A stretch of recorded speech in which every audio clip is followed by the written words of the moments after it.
como el concepto normal que se nos puede venir a la mente, sino que me refiero a toda una plataforma de datos que soporte las distintas iniciativas de analítica en una organización. Y es justamente esas iniciativas de desarrollo de ese primer piso la que empiezan a tomar forma en varias de las empresas de la región. Y es por eso que hoy vemos más o estamos empezando a ver más un requerimiento de ingenieros de datos, data engineers, arquitectos de datos, data architects, que ya compensan o son en igual medida o inclusive en algunos casos más que la necesidad de un científico de datos, que también sigue siendo importante, pero ya la mayoría de empresas se dieron cuenta que no es solo un rol el que te va a hacer tomar mejores decisiones o tener una ventaja competitiva, sino son un conjunto de roles que tienen que trabajar en conjunto, valga la redundancia. Entonces, al darse cuenta de eso, pues toman conocimiento que la mayor cantidad de roles, por lo menos en el muy corto plazo, se tiene que destinar en construir este primer piso, en construir las bases a nivel de datos para que después toda la organización pueda consumir estos datos. Y es por eso que para poder trabajar con datos y hacer analítica, ya no solo lo primero que se debería venirnos a la mente es dame la data y empiezo a hacer mi modelo. No, es una visión un poco más amplia, que es justamente el objetivo de esta sesión de Data Life, de invitarlos a reflexionar sobre eso y proporcionarles una vista mucho más amplia de la que quizás algunos puedan tener o la que inclusive yo, previo a realizar esta sesión o previo a investigar un poco para desarrollar esta sesión, pude, pude tener, basándome obviamente en experiencias de éxito y experiencias de fracaso, porque también del fracaso se aprende, de diversas empresas de la región y también de empresas de regiones como de Europa o de Estados Unidos, que ahí vamos a comentar un poco de esos casos. Entonces, ¿qué necesitamos para trabajar con datos y hacer analítica? Pues aquí he resumido en 3 puntos muy importantes. El primero, cultura de datos. El número 2, la plataforma de metadatos. Y el número 3, la arquitectura de datos.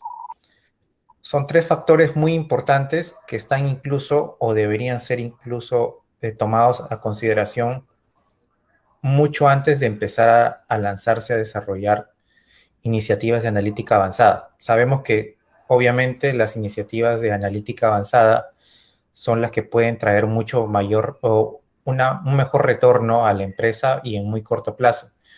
Pero cuando ya lo vemos a largo plazo y sobre todo con la palabra clave, cuando queremos que esto escale, pues va a ser mucho más difícil y mucho más pesado si no tenemos unas buenas bases, ¿no? Parecido a la analogía del edificio. Sí, podemos de repente hacer un primer edificio muy básico, con una construcción muy básica y por ahí tener un segundo piso o un tercer piso, pero si ya queremos construir el edificio, que significa que toda mi organización tenga la posibilidad de acceder a los datos y hacer analítica, que ese es el objetivo de una organización hoy en día, pues si no tenemos estos 3 pilares, no va a ser imposible, pero sí va a ser muy difícil. Y es hoy lo que encontramos en varias de las organizaciones.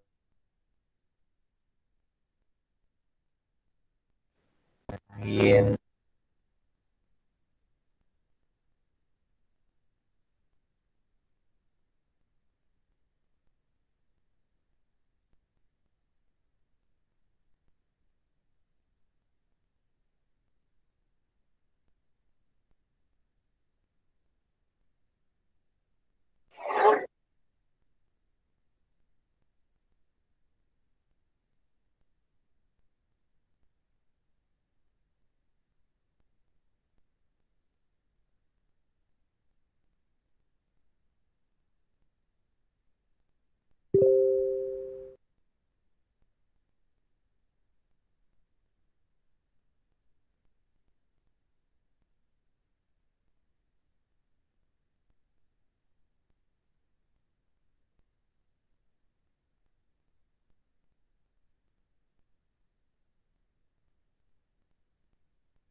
Ya, ahora sí. Sí, sí, sí. Disculpen, se había apretado sin querer el audio. Bueno, igual voy a repetir el slide anterior. No sé en qué momento se apretó de casualidad el micrófono, pero lo que mencionaba en este slide es que estos tres pilares nos ayudan a tener la base o el famoso primer piso que mencionaba en el slide anterior, para que una organización pueda o permita que cualquier persona dentro de la empresa pueda acceder a los datos y tenga la capacidad de analizarlos. Esos son los principales objetivos dentro de la organización. Que cualquier persona, y más adelante vamos a entender qué significa cualquier persona dentro de una empresa, pueda analizar los datos y acceder a ellos. Y si se logra eso, pues obviamente trae consigo de que todas o la mayoría de decisiones dentro de una organización se tome basado en datos. Y por lo tanto, podemos determinar que la compañía es una data-driven company. Ahora, ¿qué significa o qué se puede entender por cada uno de estos pilares? Pues lo vamos a ir viendo en el transcurso de esta sesión. Un punto que es el número uno, no necesariamente porque sea el más importante de los tres, el orden lo he puesto totalmente arbitrario, pero es un factor que sí recalco que a veces no se toma en cuenta en el proceso de convertirse en una data-driven company. Dentro de ese proceso a veces no contamos con la cultura de datos o no le tomamos la importancia que debiera, ¿no? A veces pensamos que sí es que todos mis ingenieros sepan programar en Python, que todos mis arquitectos sepan desarrollar queries en SQL, que sean capos en GCP o en AWS o en Azure, que es obvio que se necesita, pero también se necesita que las demás personas que de repente no pertenecen a un equipo de data y tampoco a un equipo de analítica, tomen conocimiento o valoren los datos. Porque recordemos que nosotros, personas que quieren trabajar en un equipo de data y analítica, no somos una isla, estamos siempre dentro de una organización. Y si la organización no empieza a valorar nuestro output, y nuestro output no es nada más que datos o recomendaciones, si hablamos de analítica, pues poco impacto vamos a tener dentro de ella. Es por eso que debemos siempre considerar el tema de evangelizar en todo lo que tiene que ver con cultura de datos, y para esto va desde los rangos más bajos de la jerarquía de una empresa hasta los más altos, ¿no? Tratando de llevarles el mensaje de que los datos nos van a ayudar a tomar mejores decisiones. Y algunas preguntas que podríamos responder o que deberíamos intentar responder haciéndonos un autoexamen es qué porcentaje de los gerentes o los VPs de una organización conocen el valor de los datos. O sea, ¿valoran en verdad los datos o es simplemente un número para ellos y es un número que ven en un reporte, quizás en un Excel, quizás si en el mejor de los casos en un dashboard de alguna plataforma?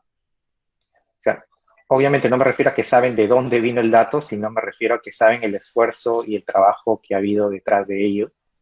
Porque sí, puede ser que sea un número nada más, las ventas del 2019, la venta del 2020, pero por detrás ha habido el esfuerzo y el trabajo técnico de diversos profesionales, o en el caso de una recomendación de algún siguiente producto, también ha habido un trabajo de varias personas. Entonces, debemos también tomar en cuenta esto, ¿no? ¿Qué porcentaje valoran en verdad los datos? Otro punto importante para reflexionar es cuántas decisiones estratégicas toman basadas en los datos.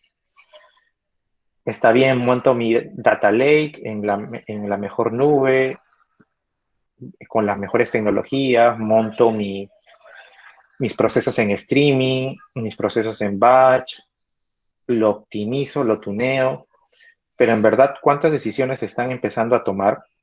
O todos los datos que se están empezando a cargar dentro de mi lago de datos, ¿cuántos en verdad están aportando a las decisiones estratégicas de la organización? Nuevamente, esto ya escapa en cierta medida de nosotros, o bueno, de un equipo de Data Analytics, que es el que produce el dato, lo analiza pero a veces perdemos esa conexión con los otros equipos que son los que los accionan. El que va a accionar la promoción, el que va a accionar tu modelo de fuga de clientes, el que va a utilizar todas las tablas que tu equipo ha modelado, etc. Y por último, también, ¿cuántas personas tienen los skills para generar insights dentro de la organización? Quizás en algún momento estábamos acostumbrados que solo los equipos de data y analítica o de tecnología deberían ser los únicos que pueden tener la capacidad, o son los únicos a los que se les debería de exigir tener la capacidad de extraer datos y generar insights. Insights súper complejos, como los que quizás un científico de datos puede ayudarnos, o insights intermedios para desarrollar un dashboard, o insights hasta básicos, como para responder una pregunta relativamente simple de ventas diarias, por ejemplo. A veces pensábamos que solo esos skills deberían tenerlo el equipo de data y analítica. Pero bajo este nuevo paradigma que queremos democratizar el acceso a los datos y analítica dentro de una organización, pues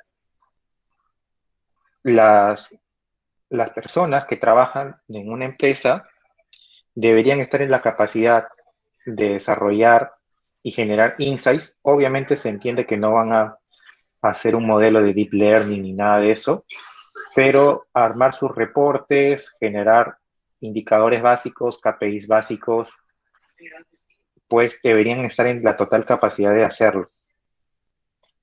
Inclusive, yendo un paso más, manejar algún lenguaje de programación a un nivel básico, como Python, o un lenguaje como SQL. O sea, deberían tener esa capacidad. Obviamente no se espera tampoco que sean los expertos, pero al menos que tengan esa capacidad si alguien como un gerente puede preguntar, ellos tienen la capacidad de sacar esos resultados o poder analizar y entender la estructura de una tabla, entre otros. Entonces, esa cultura de datos se tiene que trabajar, no es de un día para otro, no hay una receta mágica, obviamente, para que una empresa empiece a valorar los datos, pero sí hay bastante esfuerzo que se debe hacer en tema de evangelización hacia los demás equipos de una organización. ¿Cuándo podremos decir que estamos en buen camino para generar estos insights? Para generar esta cultura de datos.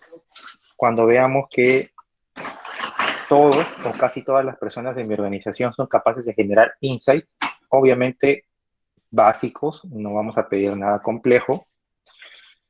Y para eso pueden utilizar herramientas, ya entrando y hablando un poco más de GCP, como BigQuery, que vendría a ser el Data Warehouse que nos recomienda Google dentro de GCP, o un lenguaje de programación como Python, o inclusive, como habíamos mencionado a nivel gerencial, personas que obviamente por su rol tienen otros skills muy diferentes al de programar, pero que Google, también ya pensando en la democratización del acceso a los datos y a la analítica, que es la frase clave que vamos a escuchar en toda esta sesión, y en general creo que es más común en la conversación o en los artículos de data y analítica de los diversos proveedores de nube que buscan eso, pues estos gerentes van a poder acceder a generar insights ellos mismos, o bueno, relativamente ellos mismos, a través de herramientas como una que ya existe que se llama Q&A, que está en una fase alfa de Google, en la cual conecta los datos y la metadata de BigQuery hacia un chatbot y por lo tanto alguien utilizando, o bueno, un gerente o con los permisos adecuados, utilizando su celular, puede simplemente preguntar cuántas ventas tuve en esta sede de este país. Esto por debajo, utilizando obviamente la inteligencia artificial de Google, se transforma en queries de SQL y mediante la metadata, que obviamente ahí ayuda bastante, va a poder ser respondido dentro de una interfaz de repente de un celular, nada más. Obviamente al inicio es para cosas muy básicas, cosas muy puntuales, como de repente hoy se puede utilizar un chat, pero ya está conectándose a la data, a mis tablas de BigQuery. Y es ahí donde también empieza a valorarse la metadata. Y ya estas personas que manejan otros skills, más de administración, más de gestión y de toma de decisión, pues pueden tener respuestas mucho más rápidas de la que quizás a veces se demoraba un analista. Por otro lado, cuando comparte sus insights en pocos pasos, ¿no? Nuevamente también nosotros pensamos que una vez que respondo la pregunta que me hicieron a través de un dashboard, como una herramienta como Looker, por ejemplo, pues ya quedó y a veces ese dashboard queda en el olvido. Pero nuevamente, pensando como una organización, no solo como persona ni como equipo, quizás esos dashboards o esas queries intermedias que yo armé le sirven a otra persona para que agilice su trabajo. De repente yo hice el cálculo del total de clientes año a año para que se calcule automáticamente. Entonces, esa función o ese store procedure que yo ya lo hice, pues le ahorraría el tiempo a otra persona que está buscando hacer un dashboard, que justo uno de sus indicadores es ese, o parte de eso. Entonces, si él tuviera en un lugar centralizado todos los dashboards, obviamente con la seguridad adecuada, pues va a poder ver ese indicador o ver cómo se calcula ese indicador y reutilizarlo. Como se dice comúnmente, no va a tener que reinventar la rueda cuando ya no es necesario. Entonces también, siempre bajo este nuevo paradigma, es no solo respondo lo que me piden, sino queda en una especie de historial para que futuras personas o futuros equipos puedan servirse del trabajo que yo ya hice. Y así toda la organización pues va mejorando. Y también el tercer punto, cuando notamos que ya tenemos una cultura de datos, cuando estamos en la capacidad de autoservirnos en temas de conocimiento de conceptos o reglas de negocio. Por ejemplo, para de entender o desarrollar un KPI tan fácil como cuántos clientes tiene una empresa o cuántos clientes tiene mi empresa en el 2020, que es fácil de entender, pero haciéndole un zoom a esa frase conlleva saber qué es cliente para una organización. De repente, cliente es para una organización el que te compra todos los meses, o para otra empresa es cliente el que te compró una vez. Hay muchas definiciones para cliente y cada organización es diferente. Y así para conceptos como clientes, hay muchos más conceptos que se pueden implementar dentro de una organización. Y para todos hablar, como se dice, un mismo idioma, pues todo ese idioma de la empresa debe estar centralizado para que pueda ser descubierto por cualquier miembro. Supongamos que yo entro a trabajar hoy día, me piden realizar un reporte de clientes nuevos, pues lo común es que vaya a preguntarle a una persona, a otra persona, a otra persona, y quizás 3 personas me responden diferentes conceptos y hasta cierta medida las 3 están bien porque para su ámbito vale ese concepto. Pero lo mejor sería que la organización dicte sus propias definiciones y esas definiciones estén centralizadas en un catálogo. Esas definiciones de negocio estén centralizadas allí, cosa que cualquier persona, sea nueva o antigua, simplemente como si fuera un buscador, mira cuál es el concepto para la empresa de cliente nuevo y en base a eso puede desarrollar su dashboard o su reporte si es que así se lo pidiera. Entonces, cuando todas las personas o la mayoría de las personas tengan un lugar donde puedan consultar los términos de negocio, pues allí ya estamos o estaremos en un buen camino de lograr una buena cultura de datos. Como punto 2 es la plataforma de metadatos, que como menciono aquí o como podemos ver aquí, hay empresas que ya lo están implementando. como Netflix, como Uber, que principalmente apunta a que cualquier persona dentro de una organización pueda hacérsele más sencillo todo el fase de Data Discovery y Access Management. Siguiendo el ejemplo de cliente nuevo, supongamos que yo ya tengo claro qué es cliente nuevo, ya sé la definición, ya sé que la definición de cliente nuevo para mi empresa es cualquier persona que me haya comprado al menos una vez en el año. Entonces, como me han pedido el reporte de cuántos clientes tengo en el 2019, pues en esa misma definición o en ese mismo buscador que puede lucir tal cual aquí ven en la pantalla, pues voy a encontrar las tablas o enlaces a las tablas que tienen que ver con el cliente. Por ejemplo, una tabla de transacciones o una tabla en sí de clientes. Entonces, me agilizan todo ese proceso de Data Discovery. Yo simplemente, como puede verse aquí, por ejemplo, puedo entrar, ver el detalle de lo que trata la tabla cliente, ver una definición muy básica, y si me doy cuenta que esa definición, e inclusive puedo ver una muestra de la data, de repente unos 10 a 100 registros, para ver que las columnas que van a salir me sirven para mi reporte, yo simplemente tendré que apretar un clic para solicitar los permisos a esa tabla y un operador leerá mi solicitud y si ve que es adecuado, ve que mi rol sí merece los permisos o sí tendría acceso a la data que yo estoy pidiendo, bastará que en esta misma plataforma le dé un clic de aceptar y pues automáticamente yo tendré acceso a esa tabla. Y en cuestión de minutos, ya sé que es cliente nuevo, ya sé cuál es la tabla que me sirve para hacer mi reporte y ya tengo acceso a la tabla.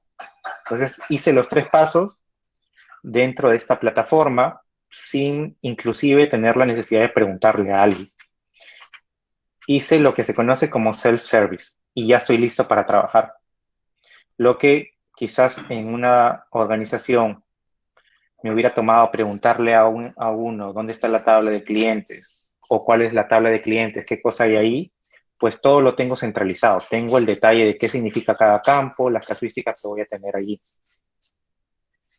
Y algunas empresas, en especial la de tecnología, han ido un paso más allá. Ya no solo es el acceso a las tablas o el acceso a la metadata de los campos y definiciones de tablas, sino, por ejemplo, si en algún momento yo desarrollé justamente una función que permite calcular las ventas o la cantidad de clientes año a año, yo desarrollé, por ejemplo, ese script en Python, pues ese script en Python lo publico también dentro de la plataforma. Y esa función queda publicada, obviamente le anexo una breve documentación para que sepa de qué trata, y para un siguiente desarrollador que esté buscando cómo calcular las personas, perdón, esté buscando calcular los clientes, pues simplemente en el buscador verá la función que yo he hecho y puede reutilizarla sin ningún problema. Y le ahorré un tiempo prudente que se va a enfocar ya no en ver cómo desarrollar esa función en Python, sino en lo que más importa, sacar los insights a partir de su análisis, del análisis que quiere hacer.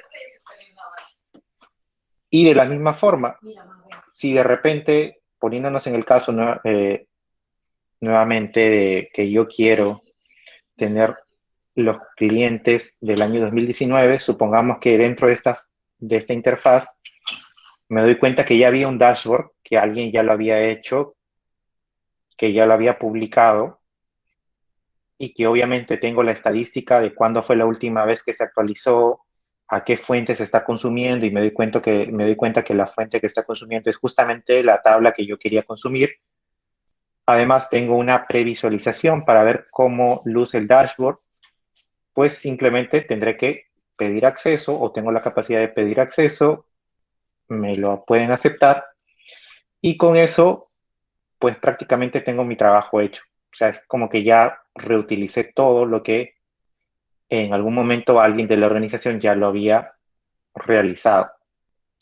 Obviamente para llegar a este nivel que estoy mencionando con estos ejemplos, que aparentemente son simples de comentar, pero por detrás hay un trabajo muy grande de diversos roles, también necesita una validación o que una persona esté constantemente chequeando de que todo lo que esté publicado dentro de la plataforma de metadatos, pues tenga consistencia, ¿no? Que el dashboard que han publicado, pues se siga utilizando, que la tabla que estén publicando se siga actualizando. Eso también implicaría un rol que es una especie de curator, que ahí en alguna bibliografía mencionan de este rol que se encarga de validar que todo lo que esté publicado en la plataforma sea correcto, sea válido constantemente. Entonces aquí ustedes pueden en algún momento fuera de la sesión investigar. Estas plataformas ya existen. En este caso tenemos el ejemplo de Netflix, de Uber, y tenemos una tecnología open source que te ayuda a construir esta plataforma, estas plataformas, ¿no? Entonces lo que vamos a poder ver quizás en los siguientes meses o años en la región es que se construyan estas plataformas o que los mismos proveedores de nube como Google, Azure o GCP te den esta plataforma o una especie de servicio para que tú puedas implementar la plataforma mucho más fácil. Y el ejemplo que mencionaba se puede ver aquí muy claro, ¿no? Supongamos soy un analista y necesito elaborar un reporte de dónde viven los clientes activos del 2020. Literal, 2 líneas nada más lo que me piden. Entonces yo voy a poder entrar a la plataforma y ver el Business Glossary y en el Business Glossary poder encontrar la definición de clientes activos. Una vez entendido esto, en el catálogo de artefactos, en el Artifact Catalog, encontraré la metadata de las tablas o vistas y sus campos. Y en ellos los que tienen que ver con clientes, ¿no? Todo en una misma interfaz bastante amigable. En esa misma interfaz voy a poder pedir permisos, puedo ver la fecha de actualización, una muestra de la data y al solicitar permisos, este le llegará a un rol que se le conoce como data steward y él lo aprobará o lo denegará de acuerdo a los criterios que tenga la organización. Y finalmente, ya voy a poder consumirlos con alguna de las herramientas con las que trabaje la organización. En este caso, si estamos hablando en esta sesión de GCP, lo más lógico sería que lo consuma con BigQuery. Por último, el tema de arquitectura de datos. Aquí vamos a encontrar diversos servicios. Obviamente no hay una receta que te indique cuáles son los servicios que tienes que utilizar, ya que esto varía de acuerdo a tus necesidades, de acuerdo a las necesidades de la organización.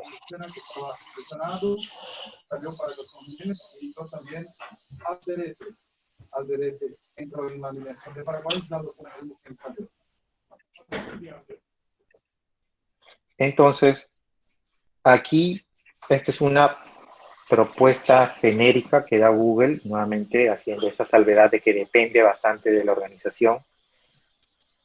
Tenemos todas las herramientas que tienen que ver con ingesta de datos, en las cuales pueden estar Dataflow o PubSub, o en realidad se combinan ambas para la ingesta en streaming, y para ingesta batch, pues tranquilamente con Dataflow. Nuevamente no es la única solución, hay muchas soluciones, inclusive dentro de GCP hay varias alternativas para todo lo que tiene que ver con ingesta y procesamiento de datos.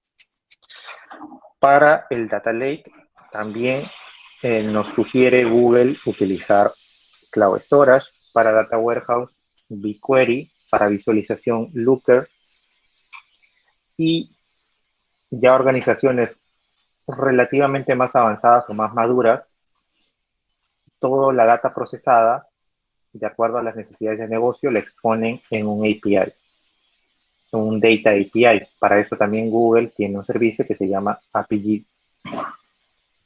Para todo lo que tiene que ver con analítica, especialmente con analítica avanzada, tiene ya no lo que es AI Platform, esto ha cambiado este mes, bueno, en realidad el mes pasado, porque ahora el servicio de Google para hacer analítica avanzada se llama Vertex AI.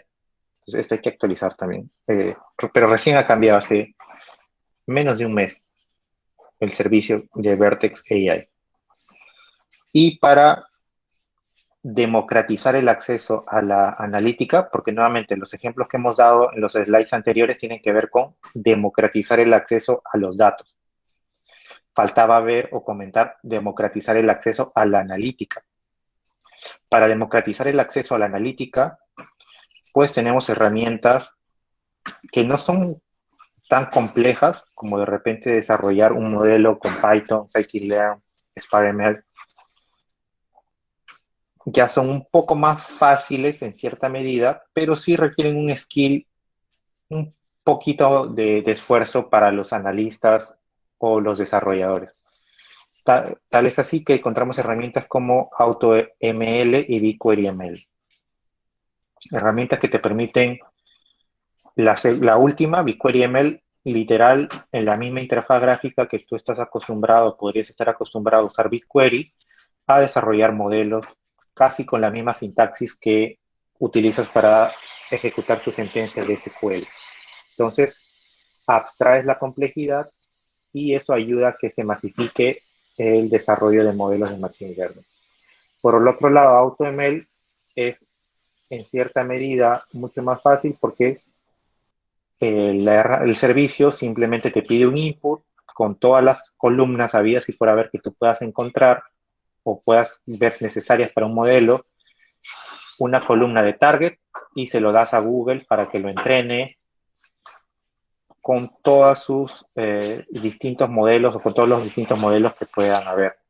Y de acuerdo a ello, tomar una decisión de recomendarte un modelo en específico para que pueda ser utilizado. Entonces, prácticamente ahí tú no tienes que conocer nada de algoritmos de regresión, de clustering, etcétera. Todo lo hace el servicio, que no necesariamente es el mejor de todos, pero es un paso que está dando Google para la democratización de acceso a la analítica. Para orquestación, que es principalmente el tema de esquedulamiento, de saber a qué hora, qué día se va a ejecutar un flujo de transformación, tenemos herramientas como Cloud Scheduler o Workflows, que también Workflows es una herramienta que recientemente ha lanzado Google.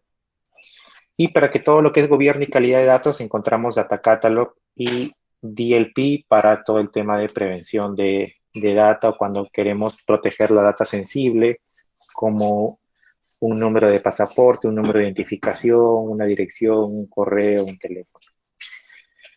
Entonces, son todo ese conjunto de herramientas que, como ven, nos ayudarían a construir una arquitectura de datos y también, dependiendo de las casuísticas, puede que necesitemos un servicio adicional o quitemos un servicio o más, pero es un primer vistazo de una arquitectura de datos en GCP.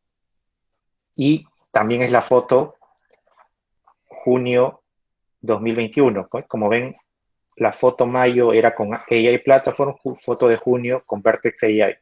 Y lo bueno en cierta medida y malo en cierta medida es de que esto está evolucionando relativamente rápido. Quizás si esta foto la hacíamos hace 2 años, algunas de estas herramientas no iban a estar. Y quizás si hacemos esta foto de aquí a 2 años, también algunas herramientas adicionales aparezcan y otras ya no. Entonces eso significa que tenemos que estar constantemente actualizándonos en el mundo de data, analítica y cloud.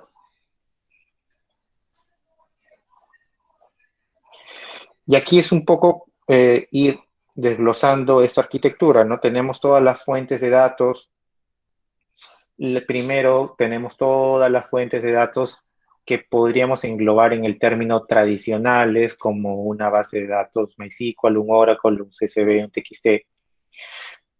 Pero también tenemos las bases o las fuentes de datos nuevas, en cierta medida, como todo lo que tiene que ver con campañas digitales, Google Ads, Facebook Ads, que son los que vamos a ver con mucha mayor medida aparecer dentro de las organizaciones, ya que ahora que el producto de la pandemia, más empresas, emprendimientos están apostando por campañas digitales, pues el siguiente paso va a ser empezar a desarrollar analíticas sobre esas campañas digitales.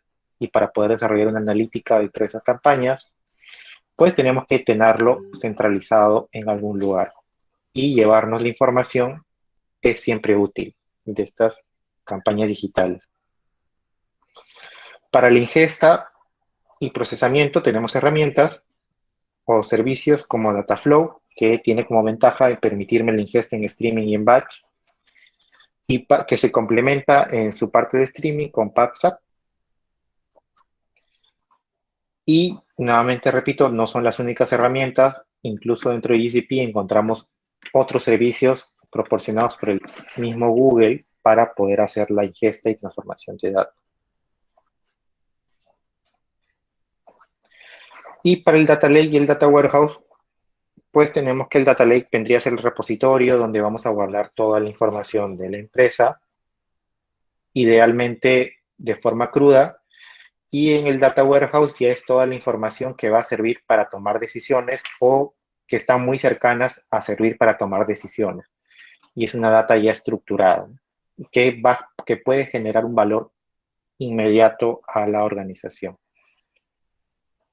Para la parte de Analytics, ya habíamos mencionado, aquí hay que actualizarlo, ha cambiado este mes, que es Vertex AI, el nuevo lugar de trabajo para los Data Scientists, y Machine Learning Engineer, que también es un rol que poco a poco está ganando más popularidad dentro del mundo de analítica avanzada.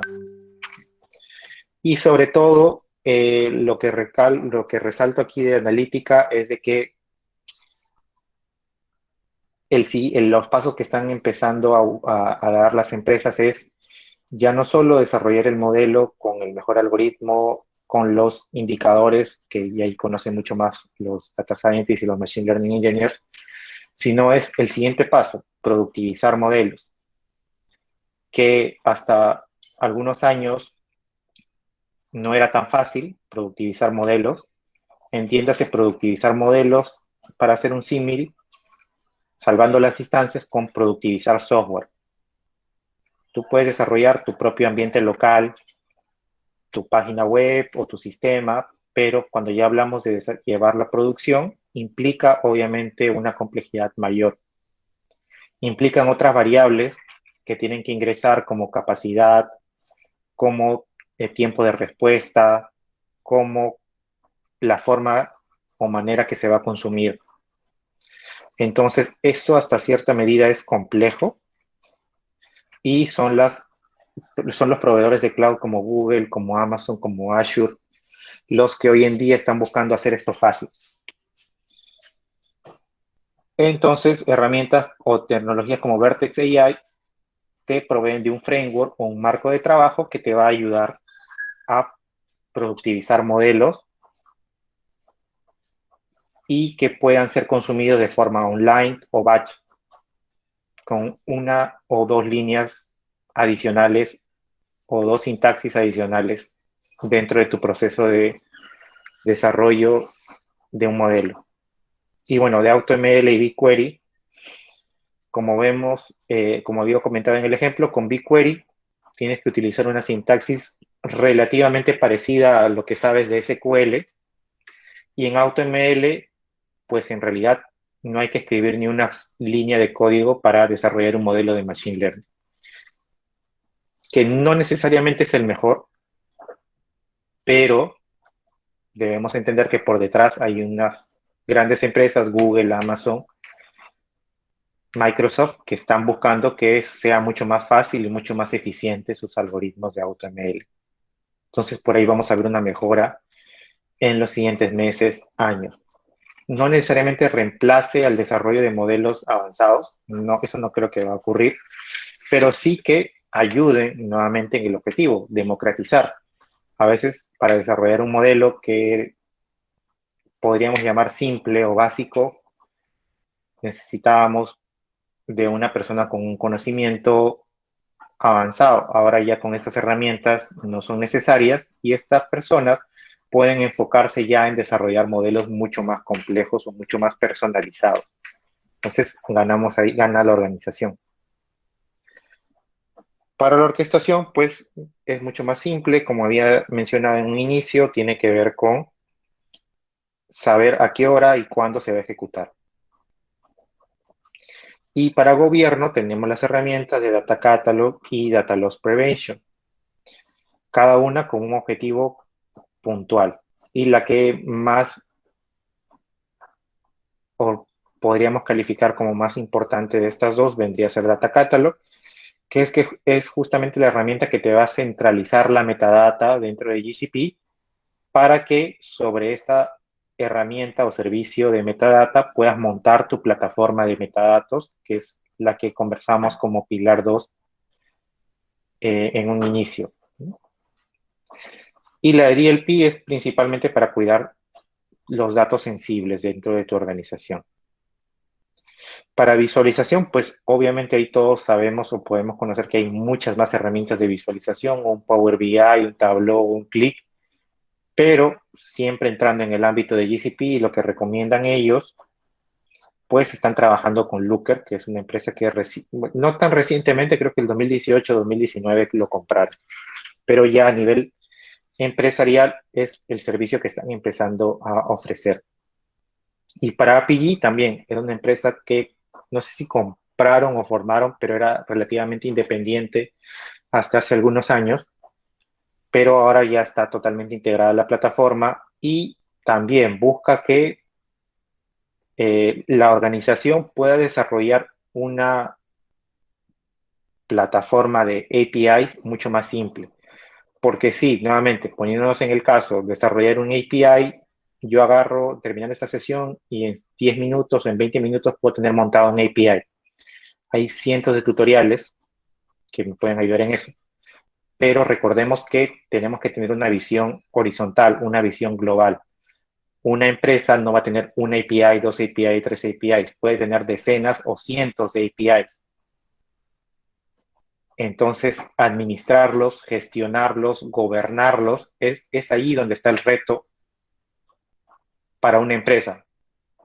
Quizás ya no está tanto en desarrollar la propia API, está en gobernarlas, cómo se va a acceder, porque obviamente no es que cada API va a tener su propia metodología de seguridad, sino nos perdemos con 100 API.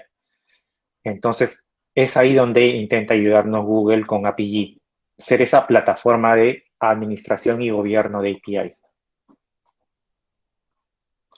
Entonces, todo esto implica que se necesiten varios roles, ya no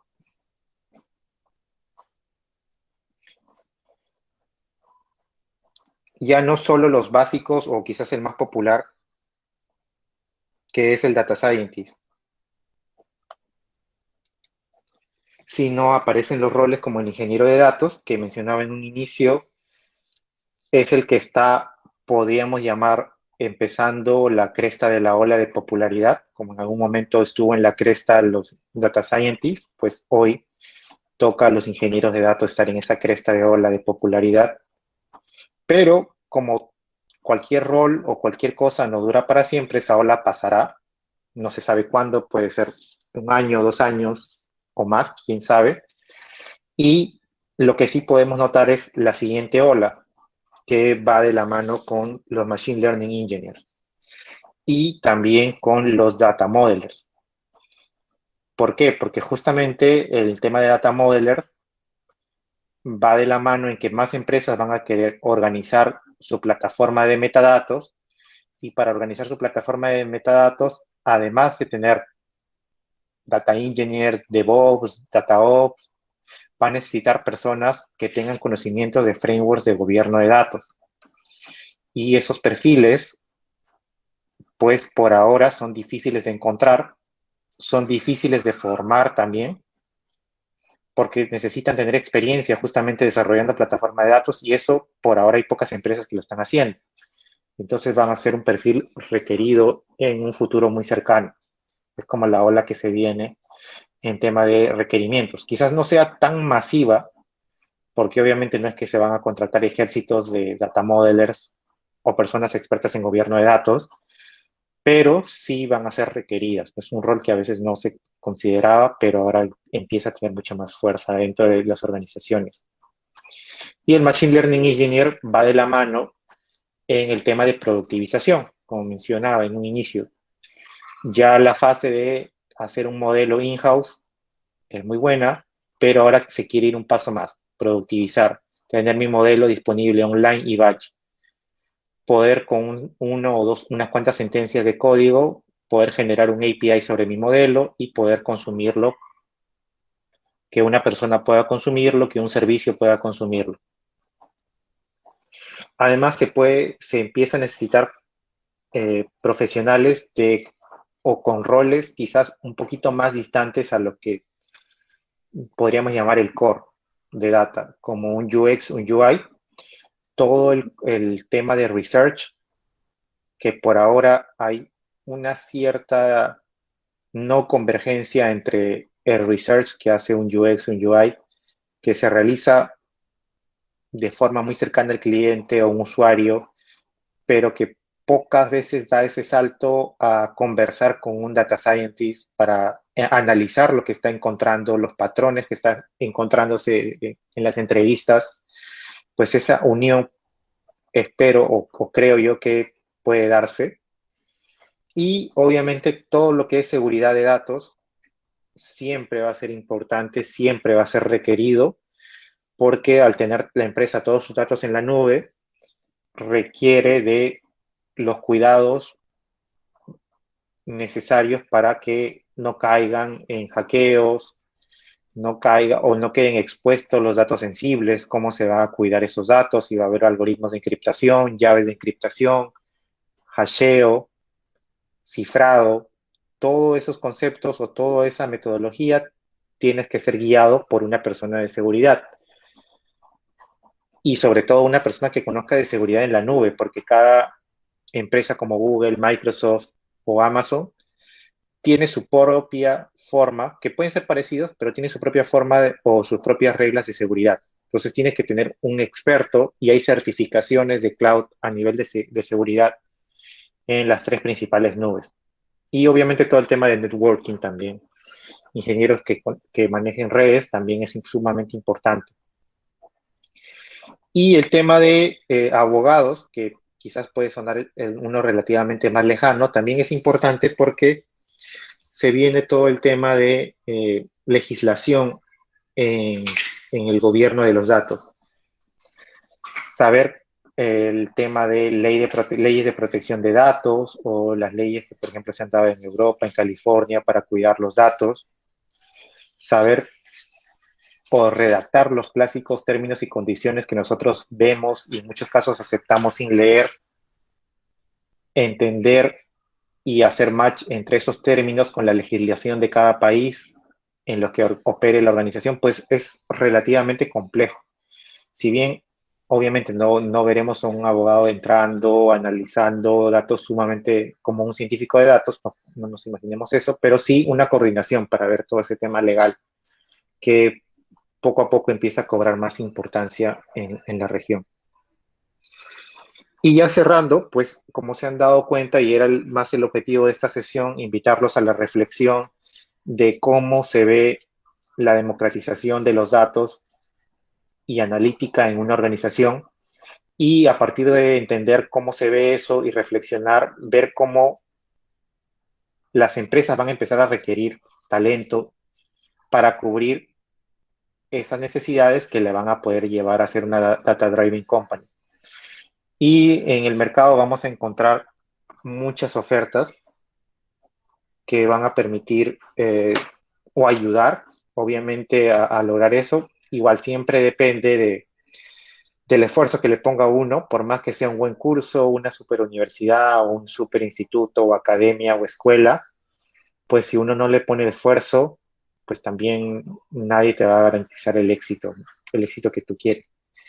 En este caso, lo que nosotros recomendamos, obviamente además de DataHack, que ahorita les voy a comentar, es que que puedan complementar su formación con los propios recursos que te dan estos proveedores de nube, como Google, como Amazon, como Azure. Por ejemplo, ahí QuickLab es un lugar donde Google, bueno, era una empresa que compró Google, ofrece laboratorios por ahora gratuitos para poder trabajar dentro de GCP. Entonces, a desarrollar un laboratorio paso a paso, desarrollar problemas dentro de GCP totalmente gratis, pues es un buen punto de inicio, o yo ahí más lo vería como un buen punto de complemento, porque sí encuentro difícil que si de repente no sabemos nada de Google Cloud, pues dar ese primer paso con Quick Labs no es imposible, pero sí yo creo que merecería tener una base al menos para que entiendas de lo que te van a hablar en los laboratorios. Y esa base lo puedes obtener obviamente con DataHack para hacer la publicidad, pero también quizás como con programas como los de Coursera, como el que menciono allí, que también te pueden ayudar a tener esa base, ¿no? A veces nosotros nos olvidamos bastante de la teoría y queremos ir a los laboratorios, pero en esa parte teórica, en ese esfuerzo inicial de leer, de comprender, pues nos puede ayudar mucho cuando ya veamos laboratorios y parte práctica. Y como siguiente recomendación es la certificación, o sea, no tener temor a fallar, equivocarse en dar un examen de certificación.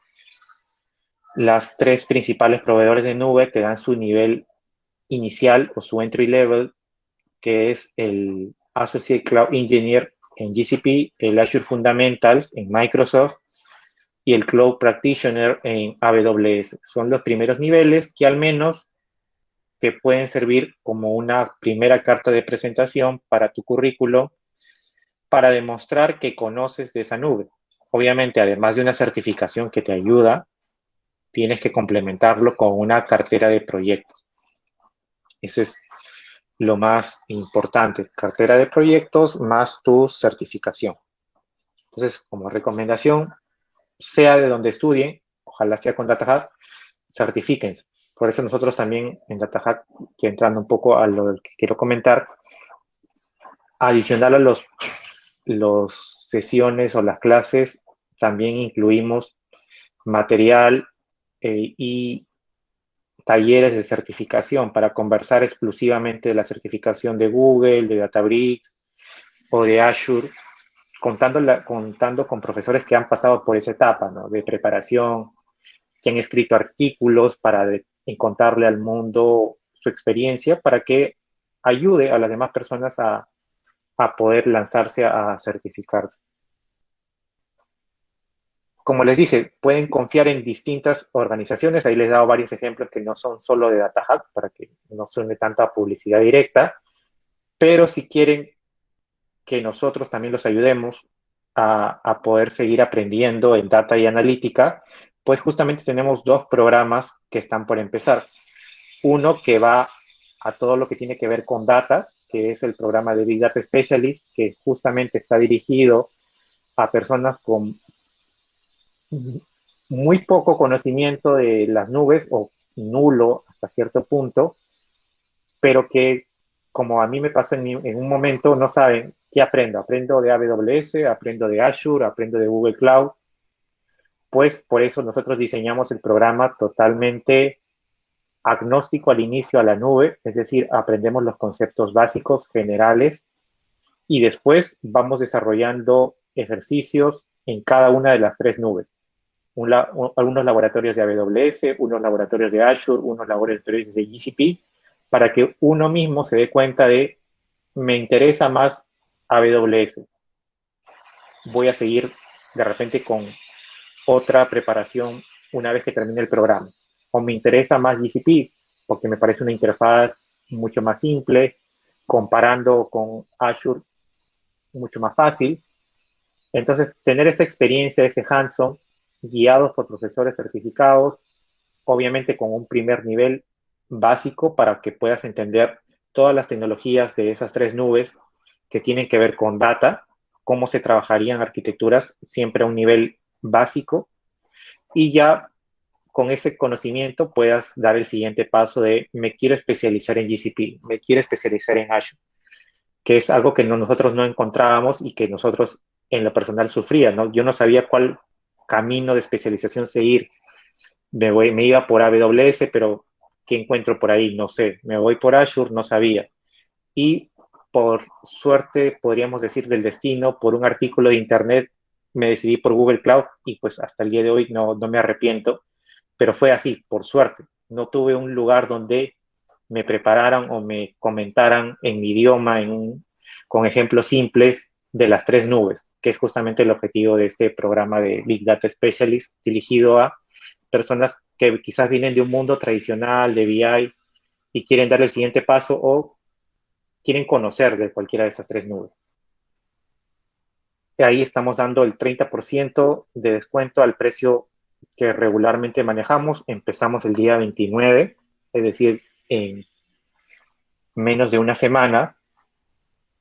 Y el otro programa que ya va más de la mano a ver todo lo que conlleva la analítica avanzada, también, obviamente, todos los que conocemos, hemos visto o trabajamos dentro de un equipo de data y analítica o queremos trabajar, sabemos que Python es básico para poder trabajar en equipos de analítica. Y también, si quiero empezar a dar los primeros pasos dentro de este mundo de analítica, tengo que conocer Python, por eso otorgamos dos cursos incluidos dentro del programa, que son más de 7 horas de un curso netamente de Python desde cero hasta alcanzar un nivel que podríamos determinar intermedio. Y recién con esa base de Python, pues ya puedes empezar el programa con clases en vivo, que ya va de la mano a desarrollar ejemplos, casos más reales y que gracias a los dos cursos básicos, pues ya todos los alumnos llegan con un primer nivel o con una suficiencia de conocimientos mínima que ayuda al docente a que pueda desarrollar ejercicios un poco más complejos. Ahí, por suerte, tenemos a Manuel, que es el docente del programa, que ha estudiado un micromáster en el MIT. Justo es uno de los estudiantes que terminó el micromáster del MIT, un experto y capo en Python y que también puede compartir su experiencia de cómo él empezó aprendiendo de Python y poco a poco fue mejorando, ¿no? Y cualquiera de estos dos programas, o si quieren también conocer de algún otro programa que tenemos, con gusto, allí en la URL pueden escribirnos, estamos atentos a sus dudas. Igual, si tienen alguna duda técnica de los temas, encantados de responderles por ahí. Y también si tienen alguna duda de lo que hemos estado hablando, mientras comento las conclusiones, pueden dejarlas ahí en el chat para poder leerlas y responderlas. Entonces, las conclusiones, como pueden ver, con Google Cloud tenemos una arquitectura de datos útil para la organización. Ya no solo es la tecnología, como es Google Cloud, sino tenemos que sumarle dos pilares, que es la plataforma de metadatos que hemos visto con ejemplos obviamente muy básicos, para qué sirven, cómo se utiliza dentro de un día regular de trabajo de una empresa y cómo la cultura de datos también es importante dentro de la organización. Entonces son esos tres puntos los que nos ayudan en el tema de hoy, que nuevamente para sintetizar es la democratización del acceso a los datos y a la analítica. Eso llevará que mi organización sea self-service, que cada persona tenga la capacidad de descubrir los datos y analizarlos, sea con la tecnología que sea, y por lo tanto las decisiones, casi todas las decisiones se tomen basadas en los datos. Bueno, eso sería hasta allí la presentación. Voy a ver si aquí hay alguna duda.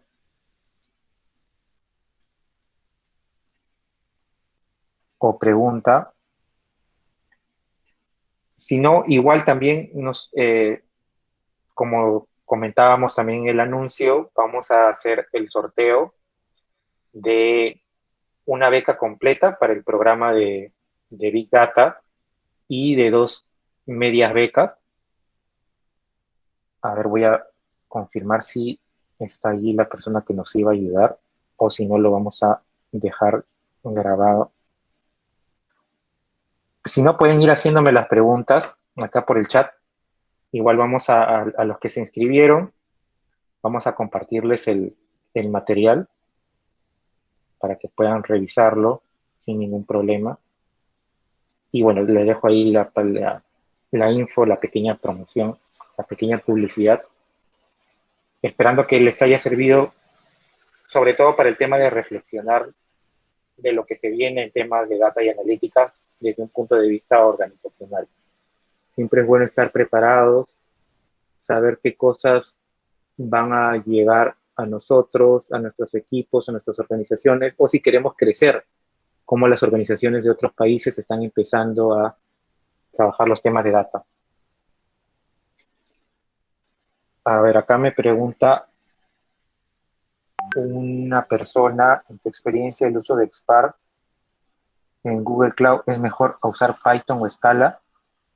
Ahí la respuesta puntual es depende, depende del caso de uso y, por ejemplo, ¿no? Para resumir, ¿cuál serían mis variables a evaluar para saber si voy por Spark o voy por Python o Scala? Si se refiere a eso, ¿no? De ahí creo que hay otra idea de la pregunta, pero primero vamos por eso. Si es con una cantidad de datos pequeña, pues ahí lo más recomendable, a mi entender, sin considerar algunas otras variables, sería utilizar Python. Si ya la cantidad de datos a utilizar es alta o es un gran volumen de datos, mi opción sería Spark, asumiendo que solo tengo esas dos, ¿no? Si tuviera más opciones, podría evaluar Dataflow, también sería otra de mis alternativas.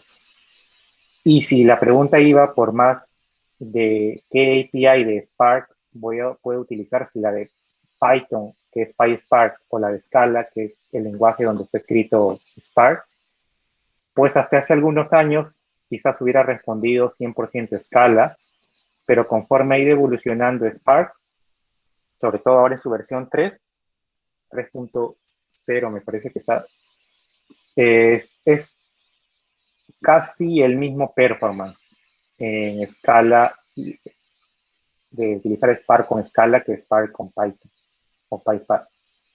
Claro que si le hacemos un zoom a la arquitectura que tiene Spark, pues ahí vamos a notar pequeñas diferencias en tema de recursos, pero eso ya es cuando estamos utilizando Spark al máximo, es decir, cuando estamos procesando un enorme volumen de información, también depende de variables del tamaño de clases que tenga, pero para mantener la respuesta en simple, dataset pequeños, Python, porque me parece que dentro de GCP voy a encontrar herramientas o servicios que me van a permitir utilizar Python como Cloud Function. Si es un gran volumen de datos, Spark. Hay muy buena la pregunta bueno, acá veo solo Cobo, no veo el nombre. Entonces, Jorge, genial, gracias Jorge. Y como ven, entonces la idea, que como la pregunta de Jorge es, depende bastante del caso de uso, saber qué tecnología es adecuada o no. O sea, no hay respuesta correcta o incorrecta de primera mano. Siempre hay que pedir mucha más información, que a veces nos dejamos llevar por una sentencia y no pedimos más información que me permita tomar una mejor decisión. E inclusive, habiendo tomado una decisión, también tengo que tener la capacidad de aceptar algún error y poder corregir en el camino, que es una de las ventajas de la nube, ¿no? Podemos desplegar servicios mucho más fáciles de que lo hiciéramos en on-premise.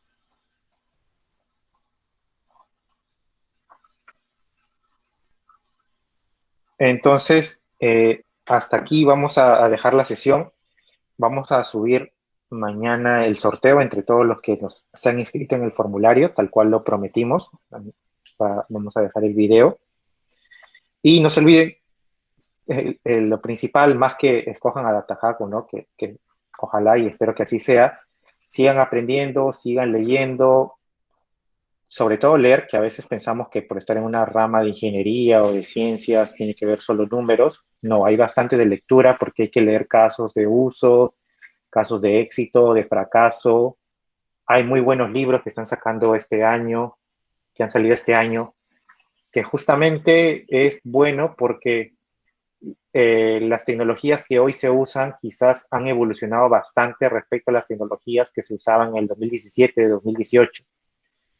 Y eso es bueno y a la vez es malo, como menciono, porque significa que tenemos que estar constantemente aprendiendo.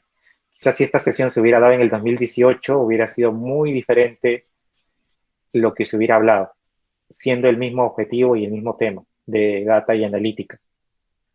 Y quién sabe de aquí a 3 años si varias de estas tecnologías seguirán, habrán mejorado o habrán salido nuevas. Entonces eso significa que siempre tenemos que estar aprendiendo dentro de este mundo de data y analítica.